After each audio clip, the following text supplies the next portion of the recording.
Good afternoon and welcome to Live Up to Freedom. Thank you so very much for joining me today. I appreciate you being here. I'm going to talk very fast to get to introduce my very special guest today because, as you know, we only have 30 minutes and I want to make sure we use every second of it to discuss important issues of our day. As promised, it is my absolute honor and privilege to introduce our guest today, Congressman Jim Jordan. I really don't think he needs any introduction. All of us do love him and appreciate all the hard work he does. Good afternoon, Congressman. Thank you so much for joining us today. You bet. Good to be with you. It is a pleasure. And I mean it. Thank you. We need many representatives like you who have the bravery and the strength and the love for America to do what you do. And on that note, yesterday on Thursday morning, there was an announcement that the GOP is opening an investigation into Biden family list of crimes. Many of them were listed on some of the news report, and you mentioned a few of them. Do you mind briefly telling us what is this investigation about? Well, I think at the heart of this is what happened in October of 2020. Because remember, there were 51 former intel officials who signed a letter that said the Hunter Biden laptop story that just broke a few days before that in the New York Post. They said that story has, quote, all the earmarks of a Russian information operation, Russian disinformation. And that became the pretext for these social media platforms throttling back the circulation of that story and making it so the American people didn't have access to critical information that would help inform them when they went to the polls to vote for who's going to be our next commander in chief, who's going to be the next president of the United States. And the truth was it wasn't Russian disinformation. But for some reason, that became the pretext for all this to happen. And furthermore, and this is where the direct connection with the government and with our oversight duties comes in.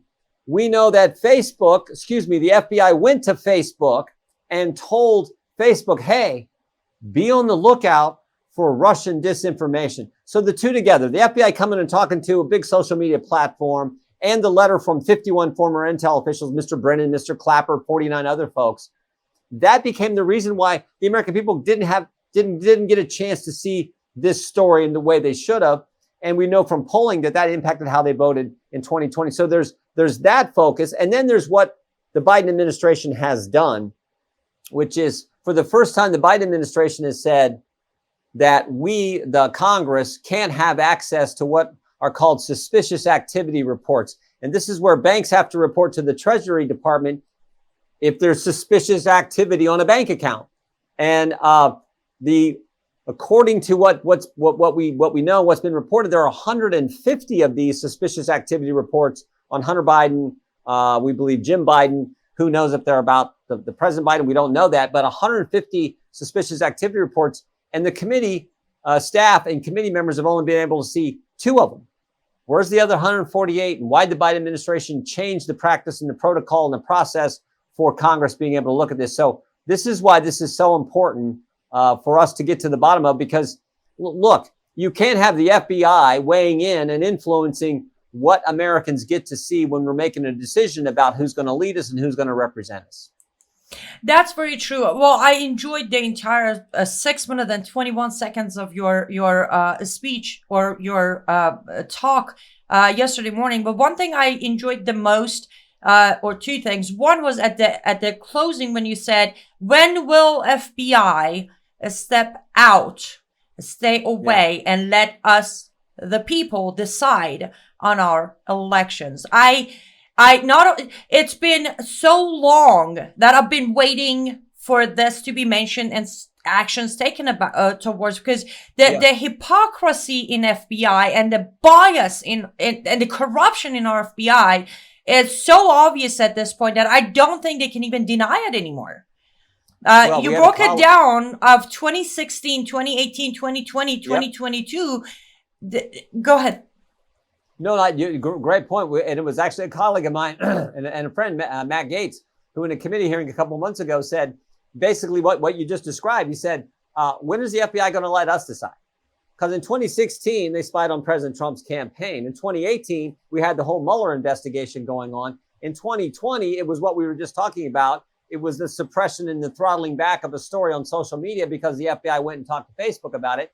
And this 51 former intel officials who signed that letter. And then, of course, in 2022, 91 days before the election, the FBI raids former President Trump's home. So maybe for once, just stay out of it.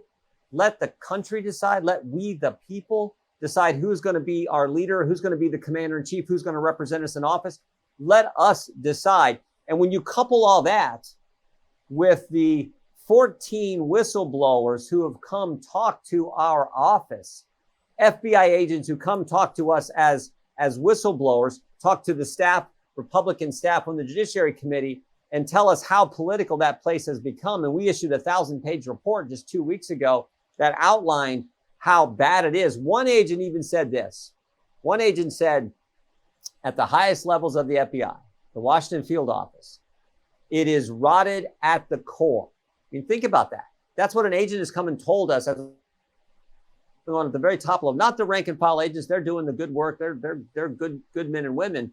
But at the very top, rotted at the core was the language he used, and how political that place has become. That's why this is also important. Absolutely, I agree. Let me ask you this question out of my own personal curiosity, not having much knowledge.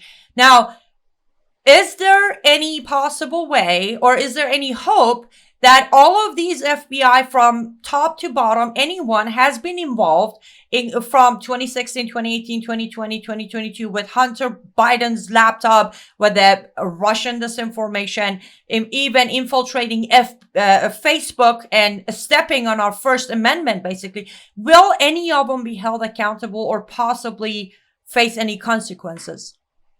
I lost you there just for a little bit, so I didn't catch the question. I apologize. Just totally went away. That's all right. So my question is, will any of these FBI agents, the corrupt FBI agents who have literally manipulated everything, will they ever be held accountable and face consequences? So yeah, it's an important question. It's one we get a lot, and it's I think so frustrating for the American people. But obviously, we're in the legislative branch. All we can do is oversight. We do that oversight. We do investigations for a legislative purpose. Is there some law that needs change? For example, in the situation in 2020 when the FBI went and talked to Facebook, we're talking about big tech censorship, working with the government to censor the information that the American people. We're talking about First Amendment concerns, so that would be the legislative purpose. Do we need to change the law relative to big tech, like Section 230 as an example? So, but all we can do is the investigation to get the truth and the facts out there for the country. Now, when we do that, just getting the facts out there helps hold these agencies accountable and hopefully changes their behavior. But if there's been criminal wrongdoing, only the Justice Department can take action and pursue that. And now, we've had on a previous issue with what the FBI did relative to the Trump campaign, spying on the Trump campaign. We had the Durham special counsel formed in the Durham investigation, and he's pursuing some criminal indictments against some people. But the legislative branch, all we can do is dig in there, get the facts, get the truth, and make sure the country fully understands it. And for that, we are grateful that you're doing it. So on the list of, at least what I saw, I believe on Breitbart, on the list of possible wrongdoing by Biden family, I see conspiracy of or defrauding the United States. What, can you give me some details on that? Well, we think these are possible. This is Mr. Comer listed off a series of possible wrongdoings, possible criminal activity, from tax evasion to money laundering to the human trafficking issue to a host of other things. We'll have to see. We don't know if we have the elements to show that or not, but those are concerns that are raised by the preliminary investigation we have done, and we released that. Mr. Comer, Ranking Member Comer, and the staff at the Oversight Committee released that information today in a 30-page report. So, and one of the things they had in there was one of the 2 of the 150 suspicious activity reports that committee staff has been able to to take a look at. That was part of the report, as well as some other things that show Joe Biden. Here's the other thing I think is really important when you think about this whole issue. Remember when it first broke 2 years ago, the Biden administration and the Biden team said it's not his laptop. And then it was like, well, a little bit later it was, well, maybe it's his laptop, but it's a Russian disinformation operation.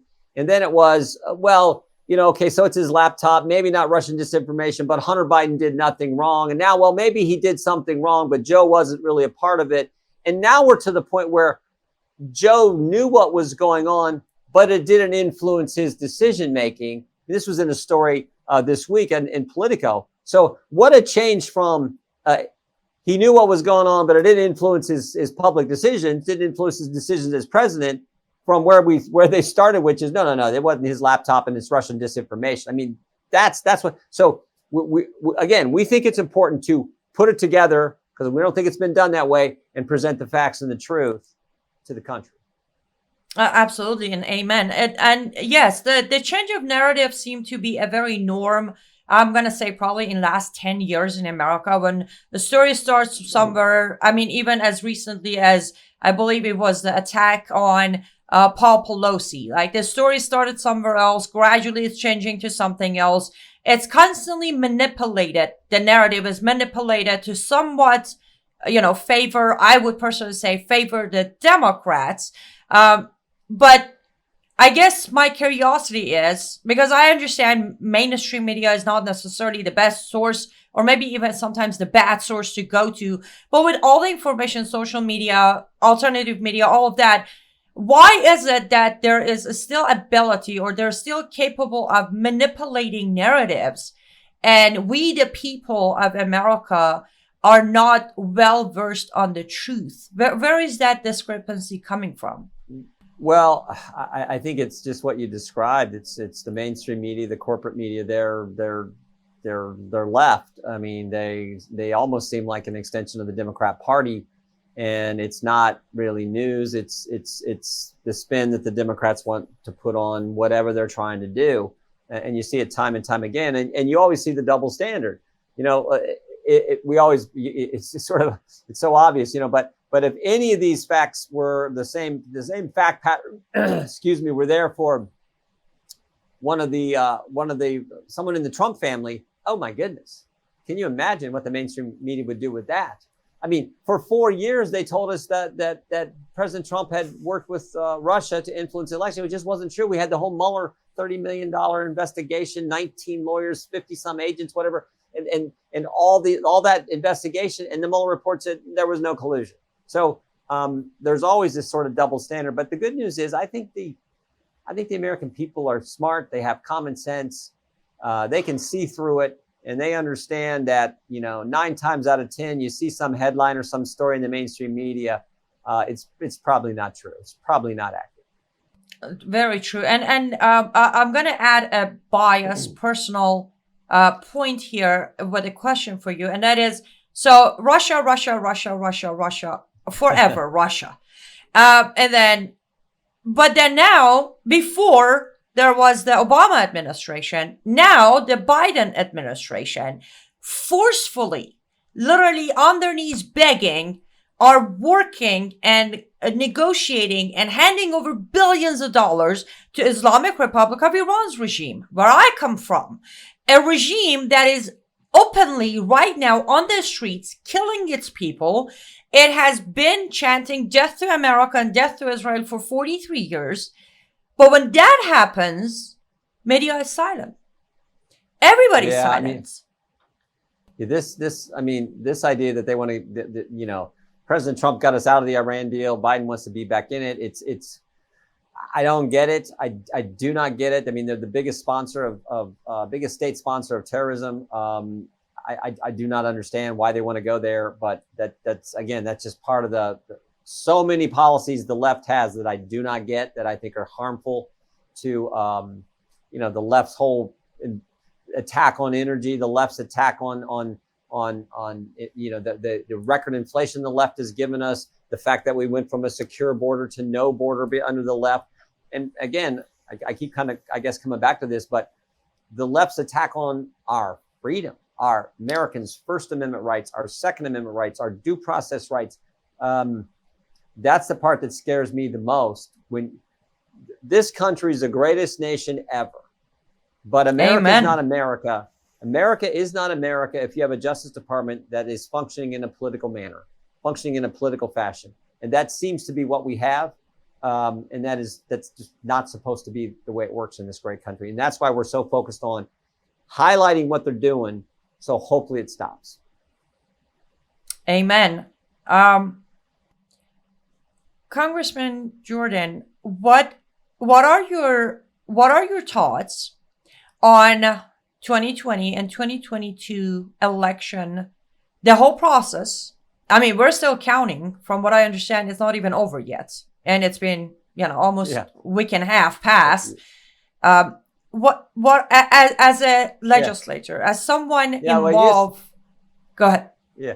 No, I just going to say it used to be election day. Now it's election week, election month. I mean, it's like, look, I just think that causes Americans to have concerns, and we don't want that. I've never said the election was rigged or stolen. Any election rigged or stolen. All I've said is I've got concerns because the people I represent have concerns as well. And it's not just Republicans who have concerns about the process and how long it now takes. It's independents and Democrats also. So for the confidence and what's best for the country, let's figure this out. I know in our state, we get results by 10:30 at night. Everyone knows what happened on election day. I mean, just like it's a pretty simple system we have in Ohio. You walk in to vote. If you walk in the Board of Elections ahead of time to vote early, or if you walk in on election day, 2 Republicans, 2 Democrats, you walk in, show them your ID.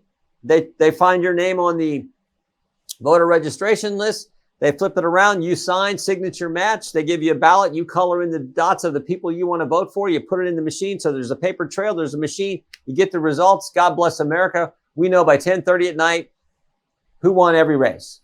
That's how it should work, it seems to me. But some states have adopted some crazy systems that allow all kinds of things that I think in an effort to simplify voting, they've made it more cumbersome, more problematic. And obviously it takes more time, which is frustrating to, I think, the whole country. That's very true. And yes, I actually previously I was a resident of Ohio, and I was very, very confident as far as, results counting, all of that. I never did I vote in Ohio without showing my driver license. It wasn't happening. Yep. Whereas when I was in California, I was never asked for my driver license. When I was in Arizona, I never was asked for my driver license. But I guess again, as an American citizen, my concern is, so we have this open border situation. Nobody can deny that. We're literally pouring in people or letting them come in. Also, of course, we have the Afghanistan situation from last year where we ended up flying more than 60,000 claimed to be Afghan refugees into the country. Then we let them walk on our streets. We don't know who they are. There are reports of some of them having ties to Islamic terror groups. The whole scenario of, and I agree with you. I'm one of those refugees who came to America 20 years ago, went through proper channels. I came in with an I-94 visa, so I proved who I was. I love America. I'm a proud American citizen. But I look around today and I can't help but to a little bit panic of, are we going to be overrun by the corruption, by the involvement of wrong departments within by the pen given to presidents? I mean, how many more unconstitutional executive orders are going to be issued in this country? So what would you say to someone like me with this little bit of panic? No, I think it's a huge problem because, as I said, in literally 21 months' time, we went from a secure border to no border. We don't have a border. People just come in. And remember, this is several months ago now. The number at the time, I think, was 42. 42 individuals of the hundreds of thousands, actually millions who've illegally entered our country in the Biden administration. There were 42 at the time. Again, this is several months back. 42 who were on the terrorist watch list. And now the numbers, I think, around 100 who've been on the terrorist watch list who've come into our country. And those are just the ones that we encounter. Those aren't the ones who get in with, that we don't know about. So there were 42 on the terrorist watch list when Secretary Mayorkas came in front of our committee. And I asked him a simple question. I said, Secretary Mayorkas, press reports indicate that illegal migrants coming into our country, people that you have stopped, apprehended, 42 of them were on the terrorist watch list. What's the status of those 42 individuals today? And I don't know if you remember his answer, but I sure do. His answer was, I don't know. And I'm thinking, like, man, you're in front of the House Judiciary Committee. You're the Secretary of Homeland Security. You're coming in for the annual hearing we have with you, and you don't know the answer to that sort of fundamental question? You got to be kidding me. So that's the guy who's in charge of Homeland Security, who comes in front of the Judiciary Committee, is asked, what's the status of 42 individuals on the terrorist watch list? And his answer is, I don't know. And so when he tells us the border is secure, I mean, we all know it's not. And this is how little confidence, frankly, zero confidence, I think the American people have in the Biden administration and Secretary Mayorkas. Agreed. And as far as Homeland Security, during 2021 and evacuation of Afghanistan, we got my organization got involved with few of the cases of child bride reported in Wisconsin base and New Mexico. And I remember on a press release, a spokesperson for Homeland Security said the following, the exact sentence was, we are looking into the length of the marriage and age of the child to determine if the child might be harmed. And I'm like, wait, since when in America we put the child and the marriage and harm in one sentence to determine? Underage marriage is illegal. End of the story. These kids need to be taken away and saved from this cultural, you want to call whatever it is. But yes, that honestly, that moment I kind of lost absolute any respect or hope or faith I had in Homeland Security myself. I'm like, oh, wow. Yeah. No, I mean, it's intentional what they've done to our border.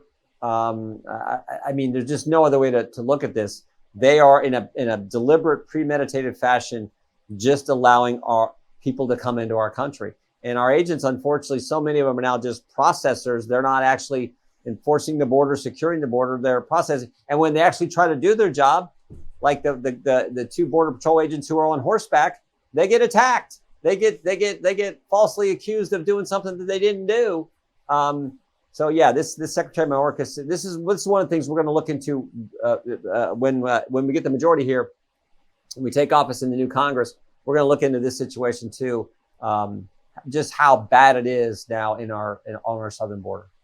Well, I'm very glad you brought that up, because my next question was clearly, as of right now, the result of the election 2022 is not in favor of many, especially conservative Christian Americans. You know, they were expecting some sort of red wave and all that. But the good news is, you know, majority in the House. Now, what are the and I'm not trying to put you on a spot here, but what could Americans expect with at least this good news? What are some of the possibility of changes that we could at least hope for? Yeah. So the first good news is we've won the House, and you got a part of Congress now who can push back on the Biden agenda and stop some of the craziness. Leader McCarthy has indicated that on the very first day, then when of the new Congress, we're going to pass legislation to get rid of the 87,000 IRS agents who are going to be out there, you know, harassing American taxpayers. So that, I think that's a great first bill to pass. Will it get through the Senate? Will Biden sign it? Probably not, but we should pass it and then look for a way to attach it to another spending bill or whatever to get that done. That is as wrong as it gets. So that's one of the positives. The investigations we've talked about, I think, are important. That's one of the other big positives. And then I think from the election itself, remember, I always say winning beats losing every time. And we won the House. Now, we thought it was going to be a bigger margin. We thought we were going to win the Senate, but we still won the House. And I remember a couple of years ago, actually, my dad told me this the other night when I was talking to him. He said, remember when Democrats were talking about turning Florida and turning Texas, turning them blue? Well, we won big in Florida, big in Texas, actually did great in Ohio. And frankly, we did well. We're turning New York and California in some ways. What happened in New York, the congressional races we won there, that's what's putting us in the majority. So I do think there's some real positives. And of course, the biggest positive is we're going to control the House. We'll be able to have the majority on the committees do the kind of investigative work that needs to be done, and put the brakes on the craziness we see from the left and from the Biden administration. Amen. And yes, I understand we are all kind of exhausted and a little disappointed and tired of all the struggle, especially during the whole pandemic and the mandates and all that madness that Americans are definitely not used to. Yeah. But yes, I agree. Even if you can just push back or delay some of the destructive moves they want to make, comes 2024, Lord willing. Now President Trump has already announced officially he'll be running. I will personally be praying that we be able to take the country back through proper elections and the oldest school, constitutional law and order in the country. I think that would be fantastic, wouldn't it? It sure would. And President Trump's speech the other night was right on target when he talked about, the American comeback starts now and it's our campaign. There is this connection President Trump has with his supporters. I don't know if you've been to rallies. I've been to several of President Trump's rallies, and President Trump has a great line. He talks about, he says, they're coming after me because I'm fighting for you. And the country knows that. They appreciate that. And that's why we want him to run and win again. Absolutely. And that's the thing. I sometimes feel like, I truly believe as a Christian, whatever is happening in front of us is part of God's plan. And I can't help but to think that when President Trump was elected, somewhat as Americans, we didn't realize what a blessing it was. Like we had to have these years with Biden administration to really tangibly have the real gratitude for President Trump, his administration, the good American loving representatives such as yourself. When we see the whole picture next time, we will be more grateful for it. Thank you. I think that's well said. Thank you. We only have about a minute or two left. So, would you, I don't know if any of any of the representatives will be watching this show, but if they do, what would you tell them? Those who are what would you tell them to do tomorrow? Well, I would just say this. I wrote a book with the title, Do What You Said You Would Do. So whatever you told the voters you were going to do when you ran for the job, they elected you. You now have the privilege of representing them. Do what you said. Go fight for the things you told them you were going to fight for in the campaign. I always point out, in the history of our great country, greatest nation ever, only about 12,000 people have had the opportunity to serve in the United States Congress. It is a privilege. It is an honor.